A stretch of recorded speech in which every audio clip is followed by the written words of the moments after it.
This is infamous, vile. No, why? It's infamy, an infamy. After she went away, my house felt suddenly empty. She was my nightmare, but she filled my house. I was like a dazed fly alone in all the rooms.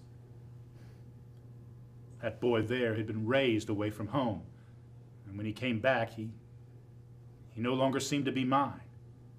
He needed his mother between him and me. But he was raised by himself, separate, without any intellectual or affectionate bond to me. And as surprising as it may sound, at first, out of curiosity, and then out of the tenderest feelings of concern for her little family, I needed to know. I just needed to know that she was happy doing the simple things in life, fortunate to be outside and far away from the complicated torments of my soul. So, as proof of it, I went to see that girl there as she left school. Yes, that's true. He would follow me in the street. He smiled at me, and when I was close to home, he waved at me like this. I would look at him peevishly. I didn't know who he was. I had to tell my mother, who had to guess at once. At first, she didn't want me to go to school for a couple of days. Then, when I returned to school, I saw him again on my way out of school, looking so ridiculous.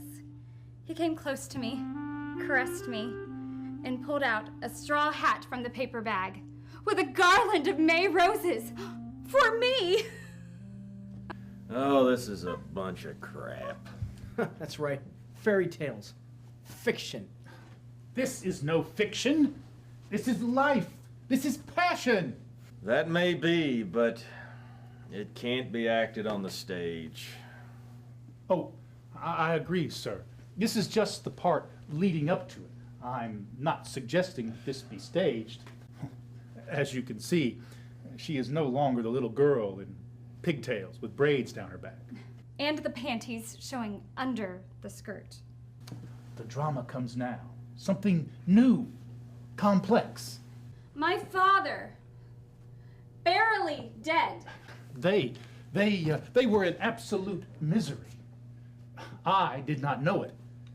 Because of her foolishness, I know she can barely write her own name, but she could have had her daughter write me or that boy there and tell me they were in need. But tell me, sir, how was I to guess all this sentiment in him? That is exactly your mistake. Never guessing any of my feelings for you. After so many years living apart, and everything that happened? Is it my fault that man carried you away? All of a sudden, because he had secured some job or another? I could find no trace of them. And so naturally, my interest in them disappeared. But when they came back, it returned violently and unforeseen. When I was driven by my miserable flesh that still lives. The misery, the wretchedness of a lonely man who rejects degrading encounters. Not old enough to do without women, and not young enough to go out and search for one in his own without shame. Misery? It's worse. It's a horror. No woman can any longer give him love. When a man realizes this, he should do without, I suppose. Yes, I know. We all clothe ourselves in a certain dignity. We know well within our own intimacy the things we dare not confess. We give in. We give in to temptation. And then afterwards, eagerly, we struggle to reclaim it solidly, in totality, as if it were the tombstone on the grave where we bury and hide from our eyes all the things that we are ashamed of. Everyone is like that. It just takes the courage to say certain things. The courage to do them, though, Everyone seems to have that. Yes, in hiding. That's why it takes more courage to say it. And yet, when someone finally does say it, others call it cynicism. But it isn't true. They are just the same as everyone else. Better, even.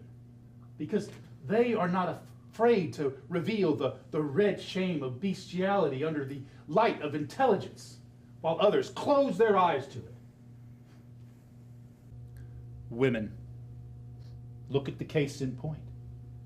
She looks at him invitingly, incitingly. He seizes her. He pulls her to him quickly, and she shuts her eyes. It is the sign of her decision, the sign she uses to tell the man, "Make yourself blind, for I am blind." And what about when she no longer shuts them? When she no longer feels the need to hide it from herself in the red of her shame, and instead with dry eyes watches calmly what the man is doing blindly and without love? How disgusting. What revulsion at all these intellectual complications of all this philosophy that tries to hide the beast, makes excuses for it, tries to save it. I cannot stand to listen to it. When we are forced to live like this brutally, unencumbered by any chaste aspiration, of any pure feeling, idealism, modesty, duty, shame, nothing is more nauseating and unworthy than this false remorse. Crocodile tears.